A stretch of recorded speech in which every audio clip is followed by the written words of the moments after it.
ભરૂચ જિલ્લાના જંબુસર નગર અને જંબુસર નગરની એસએનડાઈસી નગરપાલિકા હાઈસ્કૂલ ખાતે મોટા પ્રમાણમાં સાયકલોનો જથ્થો મળી આવ્યો છે। હાઈસ્કૂલની લોબી પર હાઈસ્કૂલના રૂમોની અંદર સાયકલો લાલ કલરની જોવા મળી રહી છે।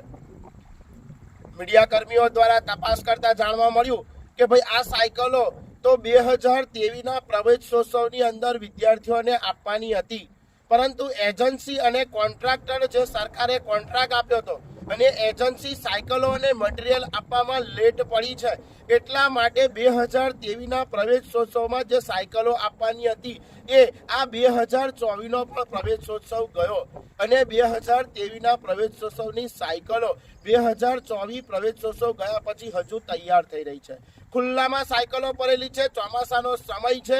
આ અધિકારીઓને જવાબદારોની ગંભીર બેદરકારી કહી શકાય। કોન્ટ્રાક્ટ